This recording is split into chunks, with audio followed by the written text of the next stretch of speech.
ಮಾಲೂರು ತಾಲೂಕಿನ ಕೊಡಿಯನೂರು ಗ್ರಾಮ ಪಂಚಾಯಿತಿ ನೊಣಪನಹಟ್ಟಿ ಗ್ರಾಮದ ಶ್ರೀ ಬೈಲು ಬಸವೇಶ್ವರ ಸ್ವಾಮಿ ಮತ್ತು ಚಂದ್ರಮೌಳೇಶ್ವರ ಸ್ವಾಮಿ ಭಾರೀ ದನಗಳ ಜಾತ್ರೆ 4 ದಿನಗಳ ಕಾಲ ನಡೆಯುತ್ತದೆ. ಪ್ರಸಕ್ತ ವರ್ಷ ಫೆಬ್ರವರಿ 14ರಿಂದ ದನಗಳ ಜಾತ್ರೆ ಪ್ರಾರಂಭವಾಗಿದ್ದು 17ರವರೆಗೆ ನಡೆಯಲಿದೆ. ಶಿವರಥೋತ್ಸವ, ದೀಪೋತ್ಸವ, ಶಿವಪಾರ್ವತಿ ಸಮೇತ ರಾವಣೇಶ್ವರ ಉತ್ಸವದ ರಥಕ್ಕೆ ತಹಸೀಲ್ದಾರ್ ಕೆ ರಮೇಶ್ ಚಾಲನೆ ನೀಡಿದರು. ಶಿವರಥೋತ್ಸವ ಅದ್ದೂರಿಯಾಗಿ ನಡೆದು ಭಕ್ತಾದಿಗಳು ಬಾಳೆಹಣ್ಣು, ದವನ, ಹೂವು ಚೆಲ್ಲಿ ಗೋವಿಂದ ನಾಮ ಕೂಗಿದ್ರು. ಕೊಡಿಯನೂರು ಗ್ರಾಮ ಪಂಚಾಯಿತಿ ವ್ಯಾಪ್ತಿಯ ಗ್ರಾಮಗಳಿಂದ ಮಹಿಳೆಯರು ತಂಬಿಟ್ಟು ದೀಪಗಳನ್ನು ಮೆರವಣಿಗೆ ಮೂಲಕ ತಂದು ದೇವರಿಗೆ ಪೂಜೆ ಸಲ್ಲಿಸಿದ್ರು.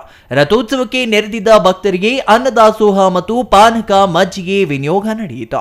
ಇನ್ನು ಈ ಸಂದರ್ಭದಲ್ಲಿ ತಹಸೀಲ್ದಾರ್ ಕೆ ರಮೇಶ್, ಕಂದಾಯ ರೆವೆನ್ಯೂ ಅಧಿಕಾರಿ ಮಂಜುನಾಥ್, ಗ್ರಾಮ ಲೆಕ್ಕಿಗ ಲೋಕೇಶ್, ಗ್ರಾಮ ಪಂಚಾಯಿತಿ ಕಾರ್ಯದರ್ಶಿ ಮುರಳಿ, ಬೆಲ್ ಕಲೆಕ್ಟರ್ ಅಂಬರೀಶ್, ಮುಖಂಡರಾದ ಕರಿಯಪ್ಪ, ಮುನಿಯಪ್ಪ, ಕೃಷ್ಣಪ್ಪ, ಶಶಿಧರ್, ಲಕ್ಕಪ್ಪ, ಅಮರೇಶ್ ಇನ್ನೂ ಹಲವರು ಹಾಜರಿದ್ದರು.